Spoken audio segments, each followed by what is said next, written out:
কদিন আগেও ছিলেন না আলোচনায়, সেই সাইফই আলো কেড়ে নিলেন শ্রীলঙ্কার বিপক্ষে ম্যাচে।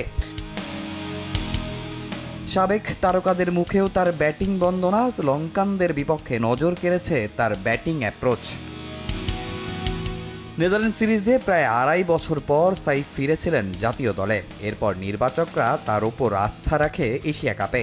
তবে আশরাফুলের মতে এর আগের কাজটা করেছে রংপুর রাইডার্স।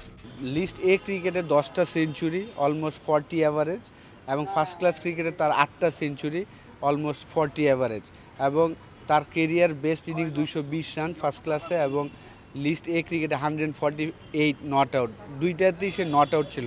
তার মানে সে ওয়ানডে এবং 4 ডে ক্রিকেটে সে প্রুভ করেছেন যে সে এই লেভেলে খেলতে পারে। তাকে আমরা কেউ অপরচুনিটি দিচ্ছিলাম না। তো রংপুর রাইডার্সকে আমি বলবো যে ধন্যবাদ দিব যে ম্যানেজমেন্ট, ওনারা তাকে পুরা অপরচুনিটি দিয়েছেন। সুপার 4-এ অনিশ্চিত থাকা বাংলাদেশ শ্রীলঙ্কা জয়ের পর এখন এশিয়া কাপের favourite.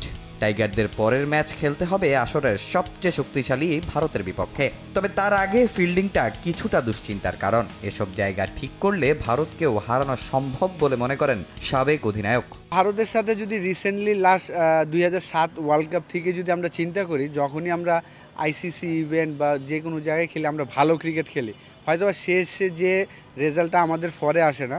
Bharat definitely strong team, কিন্তু হারানো সম্ভব। তাদেরকে আমরা হারিয়েছি অতীতেও, তাদের মাঠে যে আমরা T20 উইন করেছিলাম। শ্রীলঙ্কার সাথে যখন চেস করতে গিয়েছেন 168 169 চেস করেছেন ইজিলি, আমার কাছে মনে হয়েছে যে খুব ইজিলি তারা চেস করেছেন।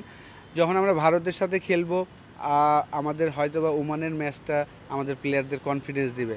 তবে শ্রীলঙ্কা ম্যাচে রিশাদকে না রাখা আর পুরো টুর্নামেন্টে জাকেরের ফিনিশিং রোলে ভূমিকা নিয়ে হচ্ছে আলোচনা। সোহানকে মিস করলেও আশরাফুল আস্থা রাখতে বললেন টিম ম্যানেজমেন্টের ওপরে।